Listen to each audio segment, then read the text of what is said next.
Okay, time to check out the Tiguan. This is the new one that we got.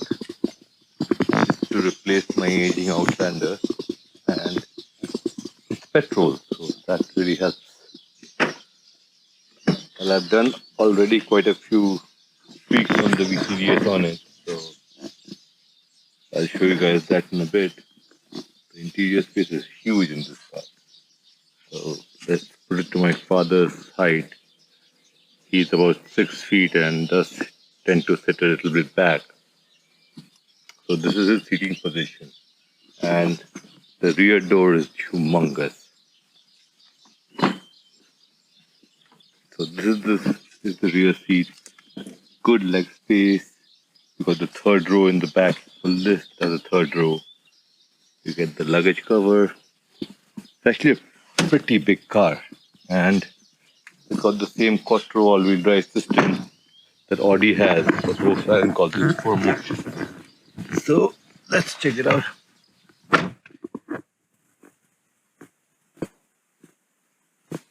So the cluster coding I've already done is different. So in this car you don't get the ambient lighting, but fortunately you can code that in also the R line logo when opening it and the ambient lighting. Hang on. So if I go into car and settings and I go into background lighting, and voila, I have 20 ambient lights. Normally in some cars you can do 30, but in this car there's only 20 options that I could find in the VCDS. So if I change the ambient light over here, everything in the background changes over here. So LCD cluster, let's say this is view. Alright, lap timer I put in here. I know it's a joke, it's a SUV, but what the hell.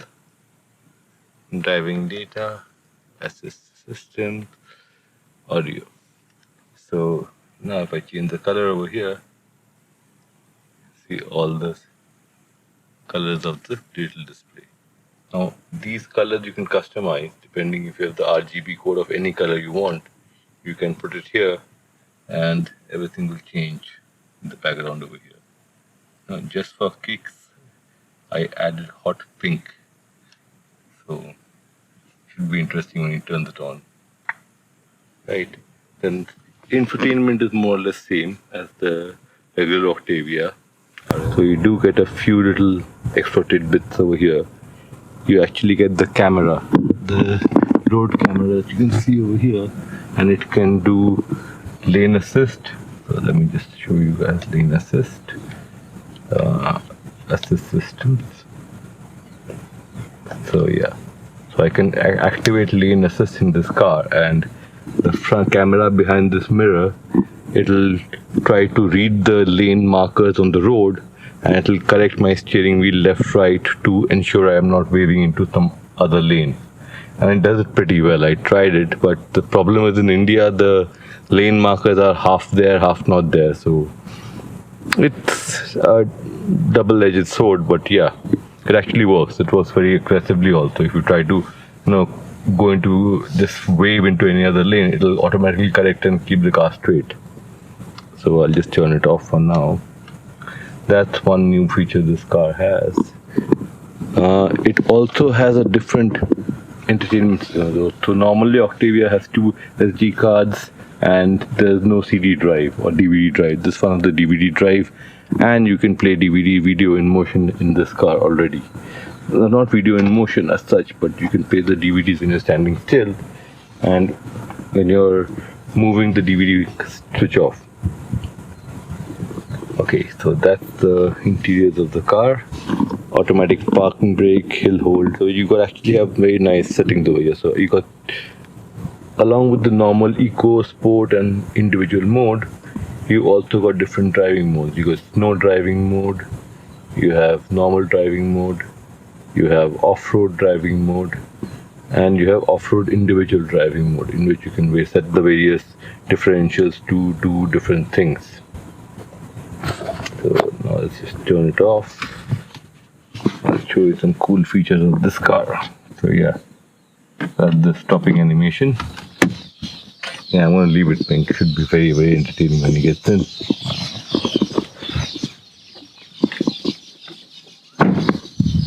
Okay, so same system as most Skoda and Volkswagen. Keyless entry. This one also has the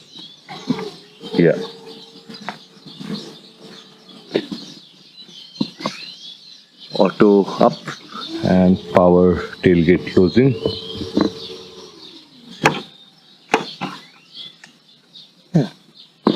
The rear brakes are a little on the smaller side, but I'm sure I'll put the Octavia RS rear disc over here, so that should improve things slightly better. But braking wise, this car is very good. And yeah, front brakes are the same as most Volkswagen cars. The front gets the full LED lights, plus the LED fog lamps, and the camera, I don't know if you guys can see it, that there's the lane assist camera which is read the lanes. So one more thing I can show you guys, this car is an all-wheel drive car, and it's a very nice all-wheel drive car. And when I say very nice, if I start it, let's go back to my tachometer mode, right?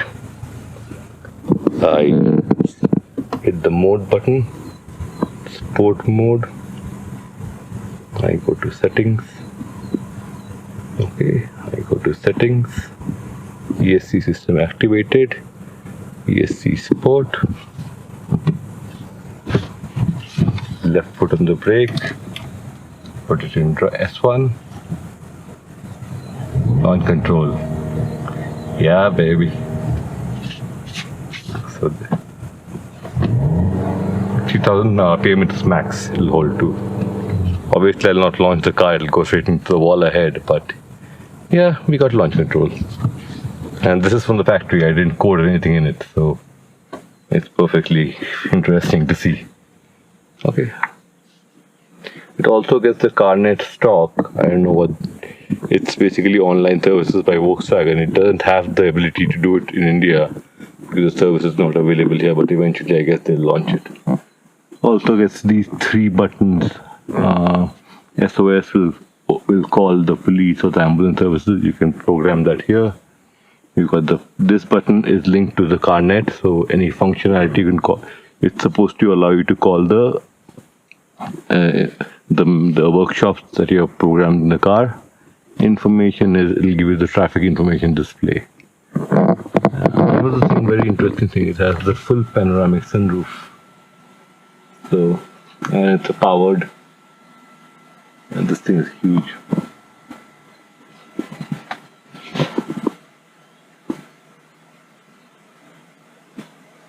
Yeah, that's how big the sunroof is. So you can see the rear legroom is huge, and even with the third row up, it's still pretty decent to fit a good size result in the car. Let's turn this off. It's actually very hot outside today.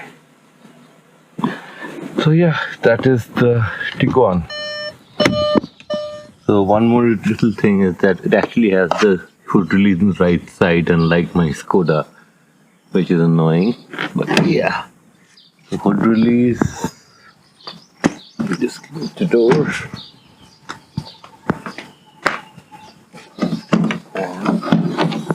It gets hood struts, which is interesting, which we don't get in the Skoda again. The engine looks the same nearly as my Octavia RS, but it actually isn't. I mean, clearly one straight thing you can see that this has a mass airflow sensor. The Octavia RS does not.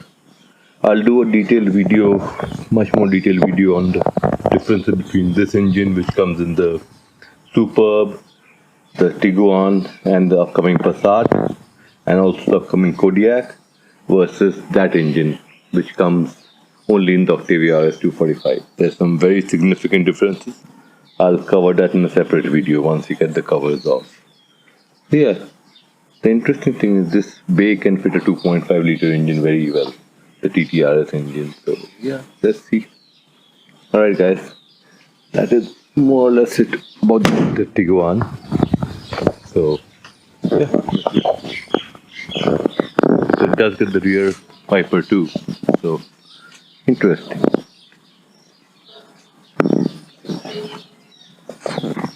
Alright guys, I hope you like this video.